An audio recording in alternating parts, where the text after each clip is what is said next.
Nuclear energy. Nihu आज बहुत excited है जानने के लिए कि कौन है the architect of India's nuclear dream, कौन है डॉक्टर होमी जहांगीर भाभा। जानेंगे आज की कहानी में, लेकिन यहाँ बैठकर नहीं, we will be travelling in time, पीछे, कई साल पीछे। So are you ready? Get set, go. Year 1920, समंदर किनारे बसा मुंबई, मालाबार हिल का आलीशान बंगला, खूबसूरत यूरोपियन फर्नीचर, रेशमी पर्दे, बड़ा पियानो, बागीचे, गाड़ी। नन्हा होमी अपनी मम्मा पापा के साथ यहीं रहता है। पिताजी प्रख्यात वकील, माँ मेहरबाई के साथ पियानो सीखते, चित्रकला करते होमी, बागवानी में रमते और किताबों में खो जाते। पर होमी सिर्फ यही नहीं थे। जब बात आती पढ़ाई की तो कक्षा में अव्वल, ज्योमेट्री का एक सवाल 2 मिनट में कर दिखाते, वो भी 3 तरीकों से। शिक्षक चकित। कॉलेज में गए तो केमिस्ट्री, फिजिक्स दोनों में हाईएस्ट मार्क्स, गोल्ड मेडल। पिताजी ने सोचा अब आगे क्या? होमी मैकेनिकल इंजीनियरिंग करेगा, कैम्ब्रिज से तय हो गया। अब आया साल 1927, बम्बई का बंदरगाह। जहांगीर भाभा और मेहरबाई अपने लाडले होमी को विदा कर रहे हैं, नम आंखों से।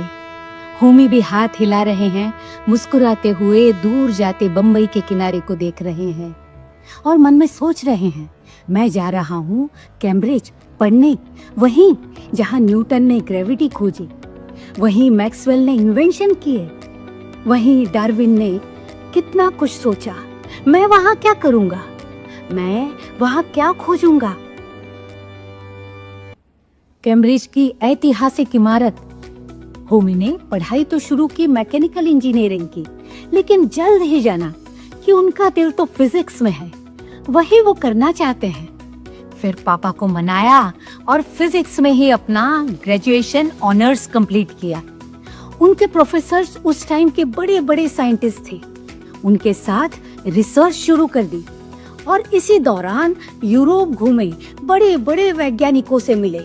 नील बोहर, आइंस्टाइन, रदरफोर्ड, सभी उनकी प्रतिभा से बड़े प्रभावित थे। और जब उन्होंने अपने कॉस्मिक रेस का रिसर्च सबमिट किया तो साइंस की दुनिया में तहलका मच गया, सब जगह वाहवाही थी। पर इन सब के बीच में होमी के दिल में हमेशा से ये रहा कि मैं यहाँ हूँ, मेरे देश का क्या, मैं अपने देश के लिए क्या कर रहा हूँ।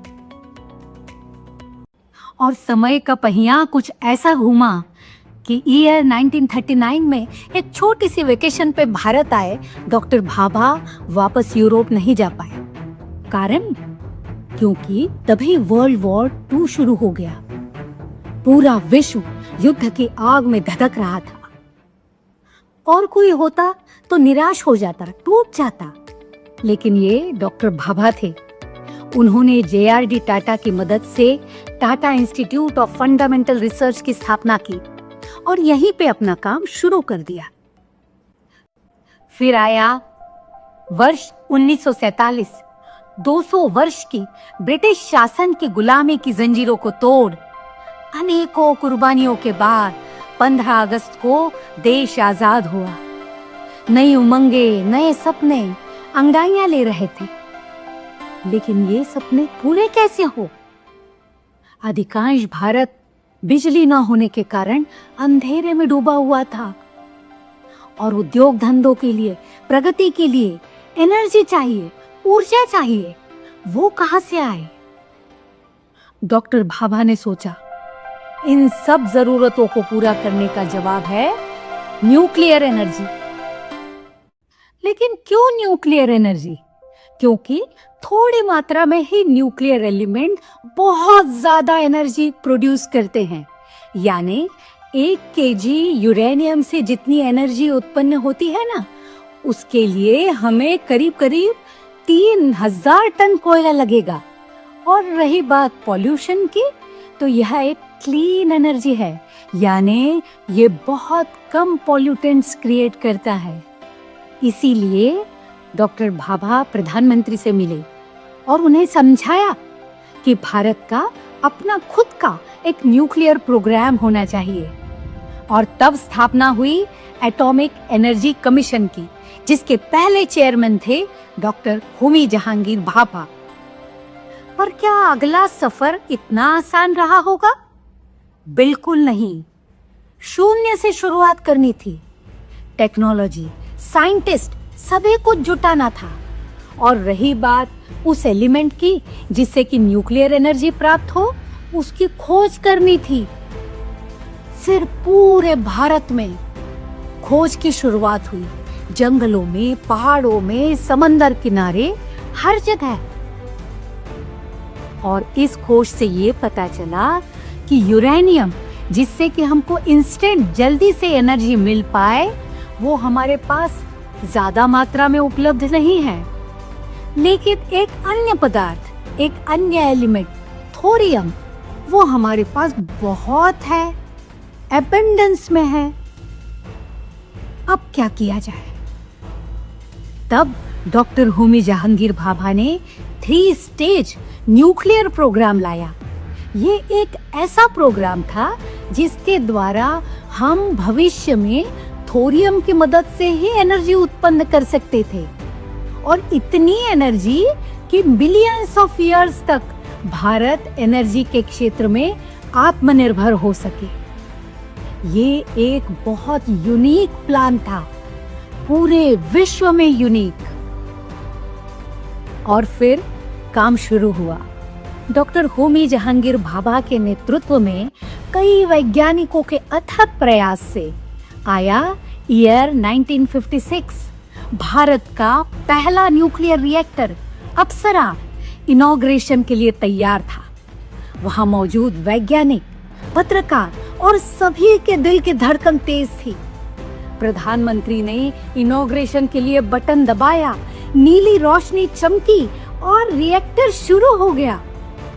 तालियों की गड़गड़ाहट के बीच हर दिल खुशी से झूम रहा था।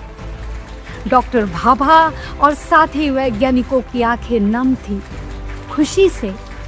हमने ये कर दिखाया, हमने ये कर ही दिखाया। और दुनिया चकित थी। अभी अभी आजाद हुआ ये देश आज शान से खड़ा है उन चंद देशों की लाइन में जिनके पास न्यूक्लियर क्षमता है। ईयर 1966 ये वो साल था जब एक विमान दुर्घटना के बाद डॉक्टर होमी जहांगीर भाभा हमारे बीच नहीं रहे। लेकिन उनका सपना भाभा एटॉमिक रिसर्च सेंटर के रूप में आज भी हमारे साथ है। उनका सपना कई न्यूक्लियर रिएक्टर्स के रूप में आज हमारे साथ है। अब आती है बात ईयर 2026 की, यानी प्रेजेंट की।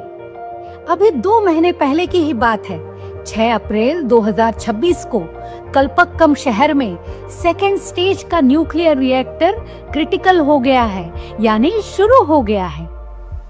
ये भाभा का ही सपना था और उन्हीं के विजन के कारण आज भारत की सेनाओं के पास भी न्यूक्लियर पावर है, जिससे कि दुनिया की कोई भी बुरी निगाह हमारे देश की ओर देख न सके।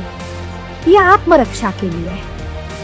ये हमेशा याद रखिए कि भाभा का भी यही विजन था और भारत की भी यही नीति है कि न्यूक्लियर पावर हमेशा शांति के लिए, शांति के ही लिए। समझे? डॉक्टर होमी जहांगीर भाभा ने सिर्फ एटम नहीं, एटम में छुपा हुआ भारत का रोशन भविष्य देखा। उन्होंने सपना देखा अपने देश के लिए। आप क्या करना चाहते हैं अपने देश के लिए? कमेंट्स में जरूर लिखिए और अपना ध्यान रखिए। बाय।